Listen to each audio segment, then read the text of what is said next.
Ja, nå har jeg 25 meter bak her. Så er kommunegrensa til Gamvik kommune. Og da vil det si at da skal jeg opp til et sted som heter Gamvik. Og så må jeg til Mehamn, for det er jo kommunesentret i Gamvik. Så nå skal jeg bare komme meg ned av fjellet. Så skal jeg se om jeg kan finne et sted å parkere for kvelden. Det ser liksom ikke ut som at det er kveld, da. Det blir liksom ikke ordentlig. Det blir ikke mørkt. Så det var det. Velkommen til Gamvik kommune. Ja.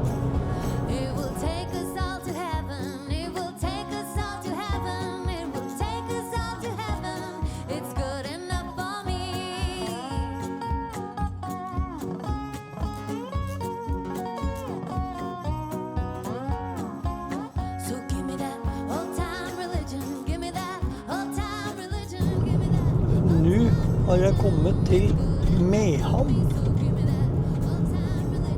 Her har jeg heller ikke vært før. Så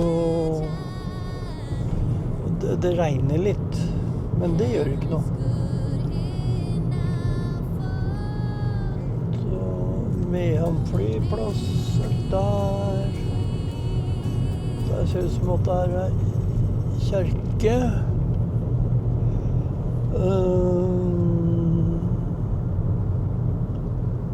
Velkommen til Mehamn, ja. Det er jo greit nok. Men her må... Altså, når jeg kjørte over fjellet nå, så var det jo... For det første så var det jo Bekkafjord Hopseide. Fjellet der, det er jo mye stengt på vinteren. Og så hadde du fra Hopseide over hit. Er det også sånn fjellovergang som kan være stengt. Og da kommer de jo ingen steder. Det er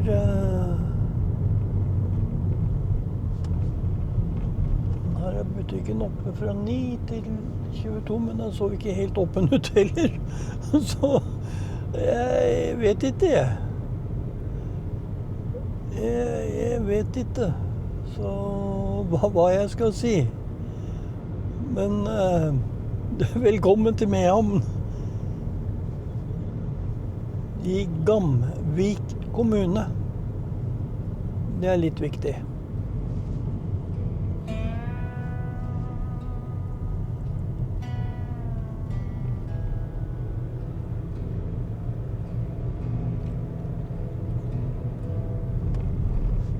Men det er jo fiske her også da, som gjelder. Ellers så hadde det vel kanskje ikke vært så veldig mye.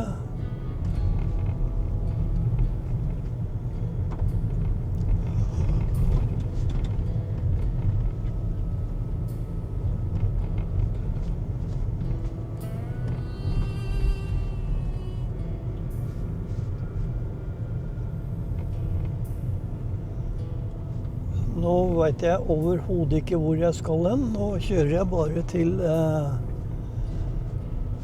enden. Men her var det jo faktisk en turbuss. Det var fra Hammerfest. Så det må da vel skje noe her. Den så ikke så veldig åpen ut. Det var et hotell.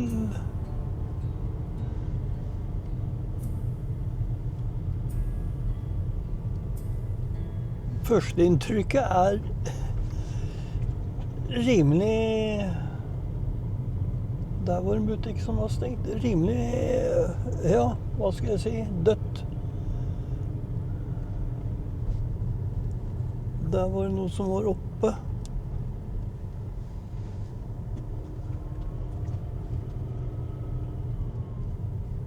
Der var det noe som var åpent. Der var det noe.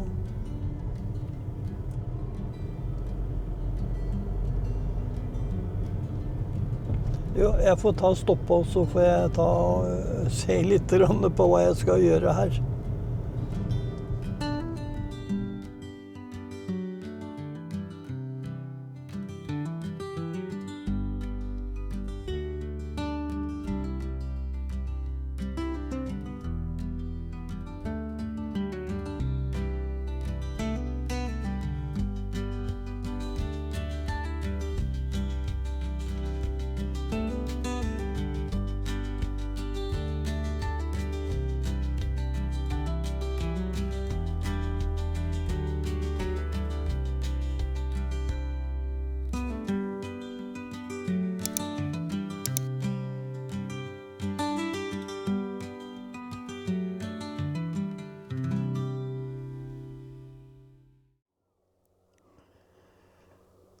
Har du Mehamn der sånn, så har du en bra utsikt, og så er det bare å følge en tysker. Så finner du en utrolig fin plass. Og her har jeg faktisk bestemt meg. Det er greit å kjøre alene, vet du, da får du lov til å bestemme litt. Jeg har bestemt nå at jeg blir her i 2 døgn, fordi Mehamn er ikke så veldig mye. Det er en ting jeg skal inn der og se på, men så har du 2 mil ut til Gamvik og Slettnes fyr. Og veikrysset er jo rett ned i gata her. Og det er ikke noe vits å kjøre 2 mil ut og 2 mil tilbake, altså 4 mil. Og få med deg vogna. Da er det bedre at vogna står her. Og så kan jeg kjøre ut dit. Jeg har tenkt meg dit. Her har de et nissemuseum. Av alle ting. Det er visst noen som har samlet litt gjennom tidene. Så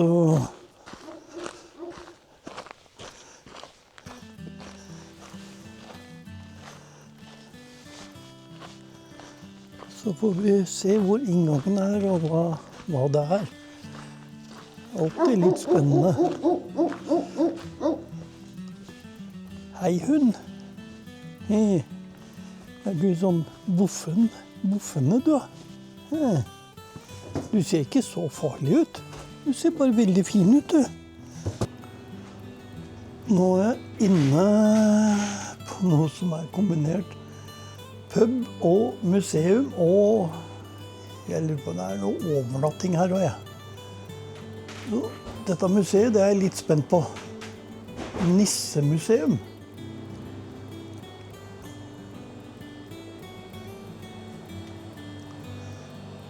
Oi! Nei. Hjelp!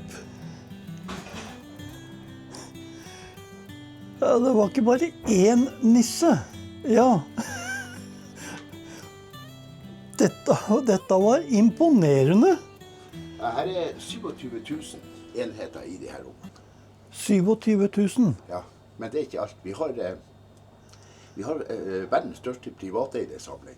Verdens største samling? Ja, privateid. Ja. Det er det. Så det skulle man ikke tro fantes her i Mehamn.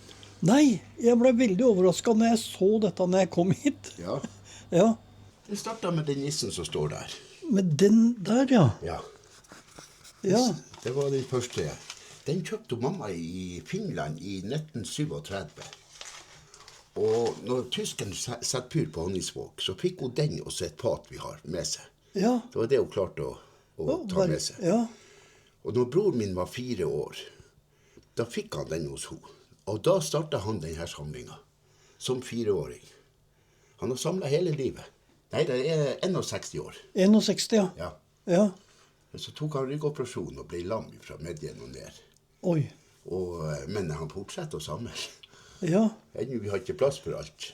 Nei, du bør ha et litt større... Her vi får tilsendt mye, sånn som skitnist, han kommer fra Spania. Ja, Og krybba der, hun kom fra Ecuador. ok. Serviettringen, det er han Georg Jensen i Danmark som laget før han døde. Ja, Han er jo en kjent designer. Og skoen er fra New Zealand. Og puggen er fra Russland. Og nissen der, han kom fra Cuba. men har dere reist mye rundt for å samle, eller bare for det? Ja. Han har reist hele livet.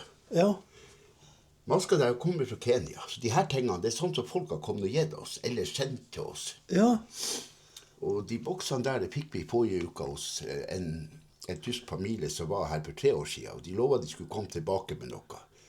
Og her for knapt uka siden, så kom de med de 2 boksene. Her er også fra Tyskland. ja, Og her er jeg fra Latvia. riktig. Her er jeg fra Marokko. Men her er det som jeg er mest stolt av. Det er julegaven til den norske stat fra Det hvite hus i 2020. Og den har du fått hit? Ja. Oi. Fiskeriministeren var på besøk, og han sa til meg at Odd Einar, jeg har noe nede i Oslo, Ja. og det skal dere på. Jeg sender til dere. Jeg kommer. 5 dager etterpå så lå det Ja, i postkassen. Og det her er det veldig få som har sett. Det er 7 stykker på en 3-4 år nå som har sagt at det har jeg sett før. jeg har ikke sett det før. Nei, det regner jeg med. Det er kjøpt i Tyskland. Ja, En kompis av oss som har gitt mye til museet. Han kjøpte det. Og det gamleste vi har, det må du komme her og se. Det kommer fra Herjedalen i Sverige. ja, Og det er den som står der. oi, Ja. Den er fra 1750. ja, Den var funnet inni en vegg på et stabbur som ble tatt ned og flyttet til en annen tomt. Men jeg mener at i 1750, da var Herjedalen norsk. ja, Så det er noen nordmann som har bygd det stabburet som den ble funnet i. mhm, Det var jo sånn før i tida. Da satte de jo inn i veggene bare for det skulle beskytte det som var i ja, bygget. ja, Og den her kommer fra Nord-Trøndelag. riktig. Den er fra 1830. Så her er en del gammelt, ja. Ja, Her har du hele islandske samlinger. Men islenderne og samene, de bruker nissen mer å skremme unger med. ja. Så Jeg var inne i et sånn julehus på Island. ja. Ja, og der hørte jeg den der 'Jeg så mamma kysse nissen' Ja. på islandsk. Ja. Det var litt rart. Veldig gammelt russisk og kanskje ukrainsk. Ja, Vi har folk der borte som samler til oss. ja, hvis man skal gå og se på hver ting her, hvor lang tid vil det ta? Og du må bruke noen dager. Nei, dette var overraskende. Ja, det er det. Alle blir overrasket som kommer inn her. Ja, ja, folkens. Hva skal man si? Eller blir man bare målløs? Det er helt utrolig, altså. Ytterst i havgapet, Mehamn.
I 1942 så var det et krigsskip til Hitler som heter Scharnhorst.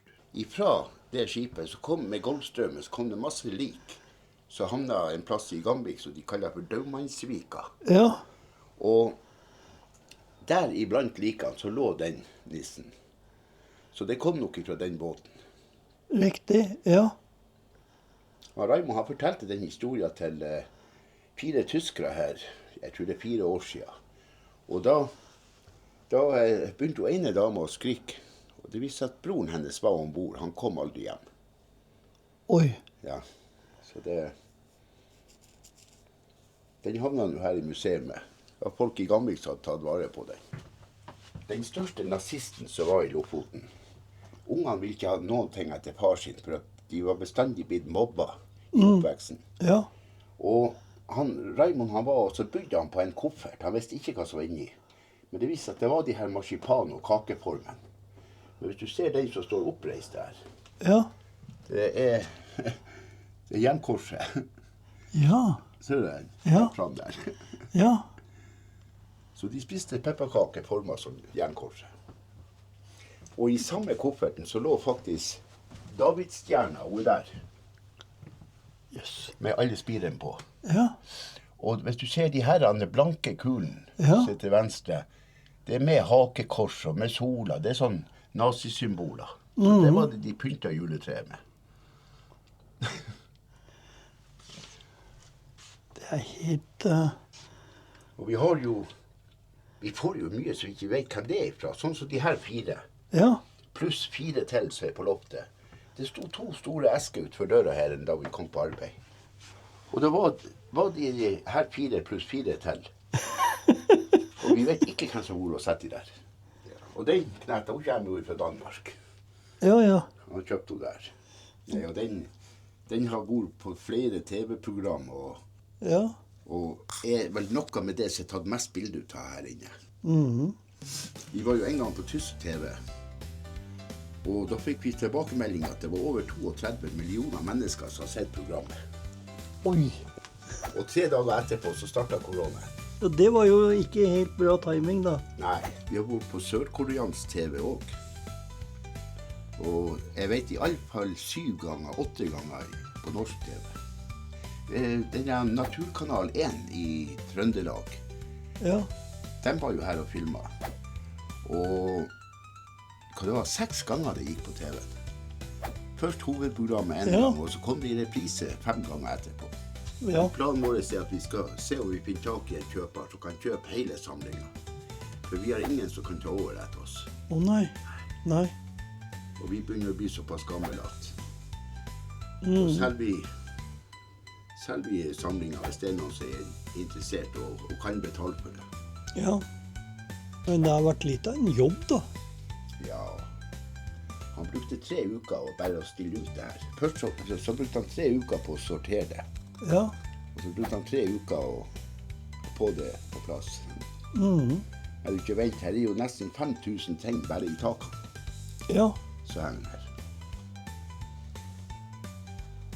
Men 3 uker, da har han jobbet iherdig. Ja, det var jo fra tidlig morgen til sene kvelder. Ja. Skal vi se, jeg synes det går. Nissemuseum i Mehamn. Det var et interessant museum. 27 000 gjenstander, eller nisser, eller alt mulig. Og karen, han var jo pratsom som bare det.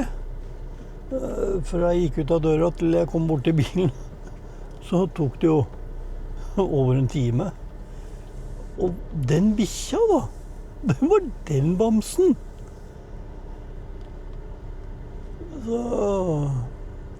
Så begynte jeg å klappe den, og så satte den seg ned, så bare lente den seg til meg, og dermed gikk jeg på huet bakover. Så nei, det da var litt artig. Det kunne jeg ikke tro at Mehamn hadde, men det har vært mye på TV-en, mye tysk TV og sånt noe, fortalt den. Så da, og nå i juli måned så har de også festival her.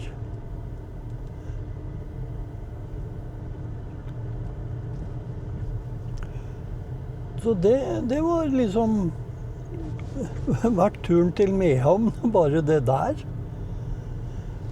Så skal vi se nå.